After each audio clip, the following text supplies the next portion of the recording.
एक नाक भरोसे इस देश का भला कहो कैसे होगा, जब रक्षक ही भक्षक बन जाए तब देश का विकास कैसे होगा। जय हिंद, welcome to Bharat unique world. Recently आप लोगों को यहाँ पे पाकिस्तान से रिलेटेड कई सारे आर्टिकल को देखने को मिलेगा। जिस तरीके से आप लोग यहाँ पे देख सकते हैं कि पाकिस्तान के कई सोल्जर्स यहाँ पे बिजनेस करने के लिए उतर गए हैं। तो अगर रक्षक ही यहाँ पे बिजनेस करने लगेगा तो देश का कुछ भी संपत्ति हो उसको बिजनेस में ही उतारने लग जाएगा। देख सकते हैं इससे रिलेटेड पाकिस्तान के जो सुप्रीम कोर्ट है उन्होंने यहाँ पे फैसला सुनाया है। 3 जजों का यहाँ पे फैसला आया है।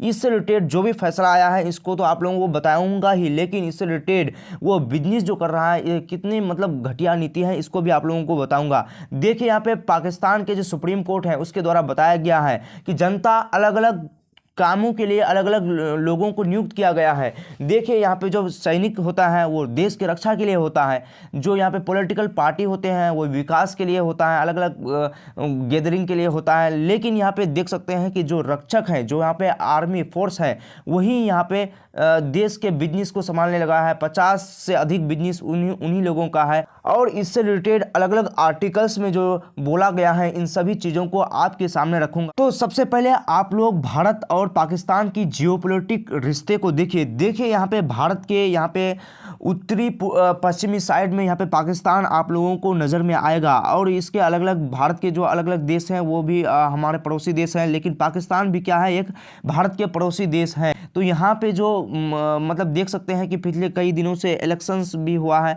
इलेक्शंस में देख सकते हैं किसी भी पार्टी को बहुमत नहीं मिला है और अभी तक किसी भी पार्टी का कोई भी कैंडिडेट चुना नहीं गया है प्रधानमंत्री के लिए। मतलब सभी एकदम गैदरिंग में फंसा हुआ है, सभी इधर उधर के चक्कर में फंसा हुआ है। 50 commercial entities and being run by arm force, Pakistan arm force, मतलब पाकिस्तान के जो 50 से अधिक यहाँ पे इंडस्ट्रीज हैं। और आप लोग जो ये बिजनेस कर रहे हैं, इस प्रकार के जो भी आप लोग बिजनेस चला रहे हैं, इन सब बिजनेस को आप लोग ख़त्म कीजिए। आप लोग अपने देश के पूरा ध्यान से रक्षा कीजिए। अपने देश का जो रक्षा का जो काम है उनको आप लोग पूरा कीजिए। देखिए यहाँ पे आर्टिकल्स में लिखा गया है, Pakistan army should force on defence instead of business and Pakistan supreme court, मतलब बताया जा रहा है कि गवर्नमेंट का जो काम है उसको गवर्नमेंट के द्वारा किया जाना चाहिए। बाकी जो आर्मी को नियुक्त किया गया है देश की रक्षा के लिए, तो वो देश की रक्षा करे, वो इस तरीके के गवर्नमेंट पॉलिटिक्स के चक्कर में ना पड़े। देखिए दूसरे यहाँ पे आर्टिकल्स में लिखा है,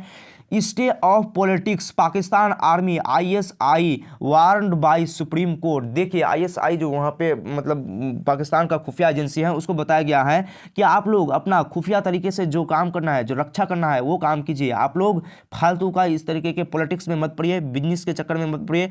यहाँ पे बताया जा रहा है कि पाकिस्तान के जो आर्मी है कई सारे भूमि सैनिकों के लिए रखा गया था, लेकिन उसको अवैध तरीके से खरीद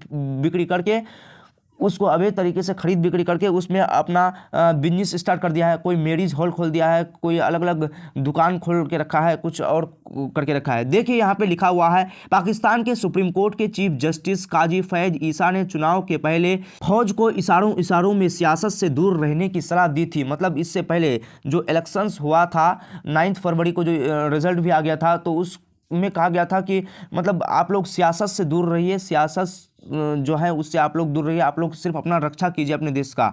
आगे लिखा है, Islamabad the supreme court called for a commitment of the federal government to square of the arm force, मतलब वहाँ के गवर्नमेंट से गुजारिश किया गया है कि हमारे देश के जो भी आर्मी है उसको पॉलिटिक्स से दूर रखा जाए, उसको बिजनेस से दूर रखा जाए। Exclusively focus on defence related, आप लोगों को डिफेंस में फोकस करना चाहिए, matters rather than commercial activities. आप लोग कमर्शियल एक्टिविटीज़, बिजनेस से रिलेटेड जो भी काम है उससे आप लोग हमेशा के लिए दूर रहिए। The insurance was south by chief justice of Pakistan CJP काजी फैज ईसा जो वहाँ के चीफ जस्टिस हैं उन्होंने यहाँ पे कहा है, हु वाज हेडिंग अ 3 जज, 3 जज के द्वारा इस फैसला को सुनाया गया है। Bench in a case scrutinizing of use of military and lands for business purpose, मतलब जो भी मिलिट्री के लैंड्स है, जो भी मिलिट्री के ज़मीन है उसको बिजनेस पर्पस के लिए यूज़ किया जा रहा है। देखिए ये सबसे पहला ये जो मामला आया है, ये मामला उस वक्त आया है लगभग 2021 में। यहाँ पे 2021 में एक व्यक्ति ने यहाँ पे एक पेटिशन जारी किया था कि जो भी आर्मी हमारे देश वो अवैध तरीका से इस ज़मीन को खरीदते हैं और इसमें मैरिज हॉल, अलग अलग प्रकार के के बिजनेस को ये लोग खोल देते हैं और हमारे जो आर्मी का जो मुख्य काम है वो मुख्य काम पीछे ही छोड़ दिया जाता है। तो उसी जजमेंट में ये फैसला सुनाया गया है 15 फरवरी 2024 को। तो इसी से रिलेटेड ये फैसला आया है और यहाँ पे चीफ जस्टिस काजी फैज ईसा जो है उन्होंने इस फैसला को सुनाया है और इसको सुरक्षित रखा है।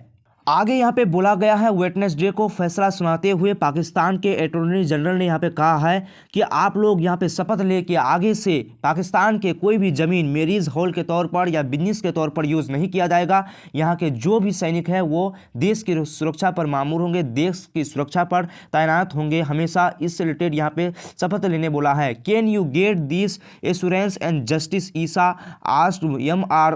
उस्मान, यानी यहाँ पे चीफ जस्टिस ऑफ पाकिस्तान ने कहा है, एम.आर. उस्मान एक लीडर है वहाँ से, उससे कहा है क्या आगे आप हमें गारंटी दे सकते हैं कि पाकिस्तान के जो भी डोमिनियन एंड वर्क हैं अकॉर्डिंग इट्स डोमिनेटेड, मतलब कहा जा रहा है कि पाकिस्तान का कोई भी ज़मीन यहाँ पे बिजनेस के लिए यूज़ नहीं होगा, यहाँ पे उसका यूज़ सिर्फ मिलिट्री पर्पस के लिए होना चाहिए।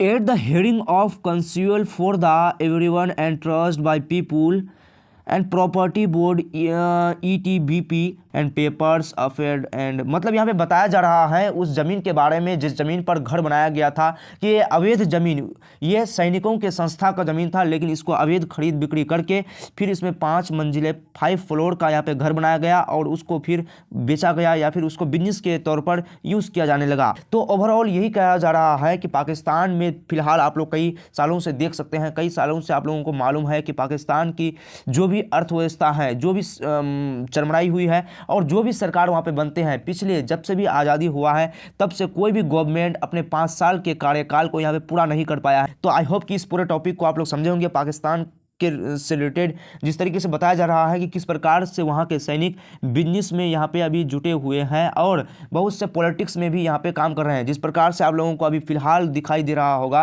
कि किस तरीके से मतलब जिस पार्टी को जनाधार मिला है उस पार्टी को कोई भी यहाँ पे सरकार के लिए नहीं चुन रहा है, लेकिन जिस पार्टी को अभी जनाधार नहीं मिल रहा है वही अभी आर्मी से मिलकर अपने कारनामे को अंजाम दे रहे हैं। तो आई होप कि इस पूरे टॉपिक को आप लोग समझे होंगे। Thanks for watching. जय हिंद।